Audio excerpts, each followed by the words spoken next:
This is the second part of Module 5. For my last collaborative tool, I did Glogster, and Glogster was extremely interesting to me, and I think would be a great tool to use in a brick and mortar classroom or online. It is an interactive multimedia poster. You're going to take a look at it here.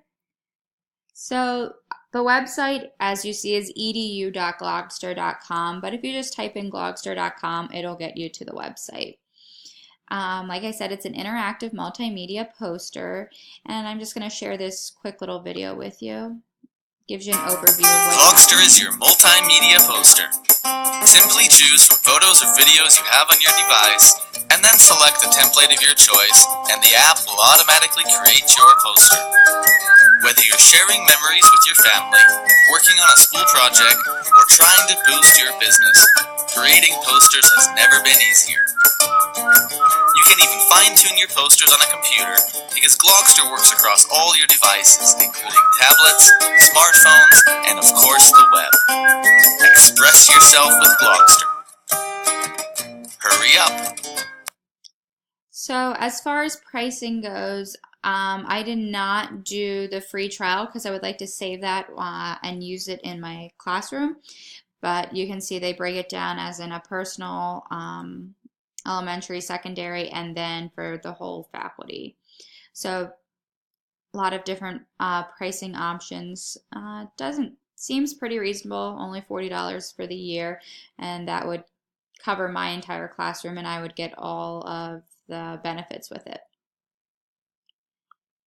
So you can create an interactive multimedia poster as well as explore Glogpedia.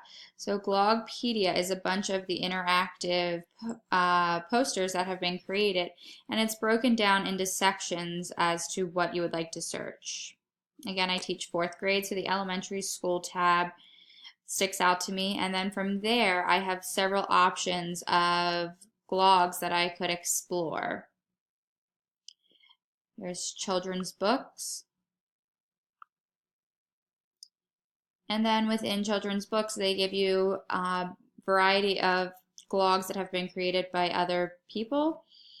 So this is a great resource for your classroom. They could learn from other people's glogs. They are checked before they're released on here. Not everybody's glog gets published on this page. So I would have to think that this information on here is going to be accurate.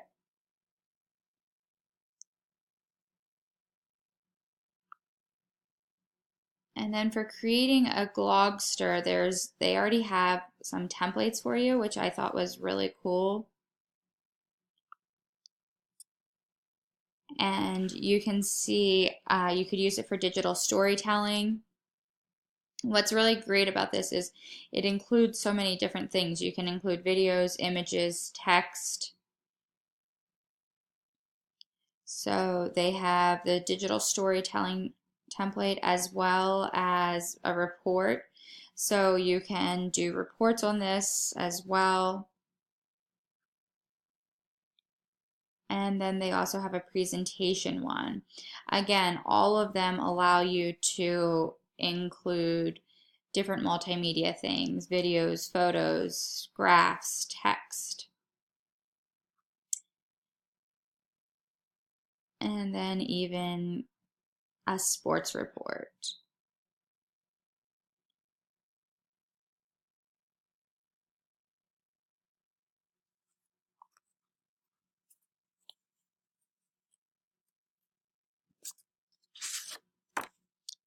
So like I said, I think Glogster is a great addition to any classroom. As far as online goes, the synchronous aspects, students could present their posters with their classmates. So in a synchronous class, you could have students presenting what it was they created, or you could also be pulling up things off of Glogpedia as an additional resource to your lesson. As far as the asynchronous aspects, the students do need time to complete the project, their presentation, so that would be more asynchronous. They would take the time to complete it. But if it was an asynchronous class, you could also just share your glogs and the students could explore classmates' glogs and then leave feedback, as well as they could be exploring Blogpedia as a resource.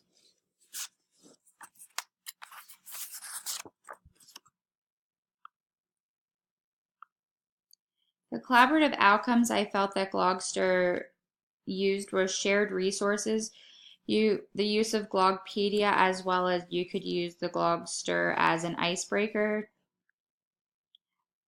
For reflection, the Glog could be created as a journal with the interactive capabilities. And for outreach and authentic learning experience, I thought the students would be able to search Blogpedia for certain topics. And for product development, online presentations, and then they can also be shared as soon as they're completed with peers and the teachers, as well as they can create storytelling for product development.